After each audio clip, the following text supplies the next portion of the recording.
Y te quería demandar cómo te metiste en contacto con la Gaceta Shalom para enviarles tus artículos y cómo, Eh, cómo tomaste esa decisión de escribir sobre unos sujetos particulares y no sobre otros. eh, la primera vez que escribí una cosa por Shalom, ya tenía meldado mucho, casi 4 o 5 años solo meldando Shalom.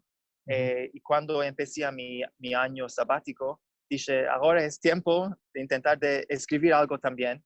ujú, Y cuando ahora oigo para ese primer artículo que escribí, ujú, había muchos hieros y mismo así, Ancina, yo tenía enviado a Karen Sharon. Y aquí también tengo que decir merci muchas gracias a Karen Sharon por toda su ayuda y todos sus esfuerzos por la lengua, porque sin esa ayuda yo no podía hacer nada de esto. ujú, Escribí unas cosas sobre un cal muy viejo en Estambul que se topa en Galata, muy ujú, cerca de la Kula, y se llama el cal Orhadash. Y cuando yo descubrí que hay un cal Ancina que está en un estado muy terrible, está casi, casi 40 o 30 años sin Keila, y ujú, está en un estado muy triste. ujú, Quise escribir sobre este cal para saber si hay gente que se acuerda de aquellos tiempos, de aquel tiempo y del cal cuando estaba activo.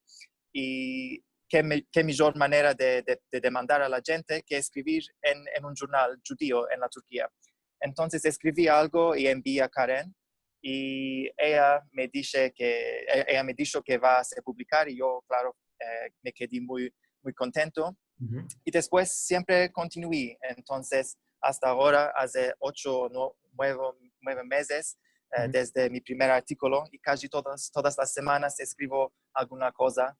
Muchas veces es sobre herencia cultural, porque este es mi campo, es una cosa que me place mucho. ujú, En especial, en la herencia multicultural en la Turquía, ujú. que está en un estado no muy bien, porque no hay mucha gente que piensa en esa herencia. Ujú. Y a veces también escribo sobre haberes actuales, a veces sobre mi vida que hice durante la pandemia, cosas así, ¿no? Sí, y Kola Kabot por estos maravillosos esfuerzos en la Gaceta Gracias. Shalom. Saludes también a Karen Sarfón, que laboró mucho y muy bueno por nuestra lengua y continúa a laborar. Y creo que estoy de acuerdo, creo que es muy importante escribir sobre saberes actuales y sobre cuál lo afecta en el mundo hoy día, Ujú. y no solamente pensar en el ladino como una lengua de gente aedada que pertenece al pasado, ama como una lengua viva en el século XXI. Sí.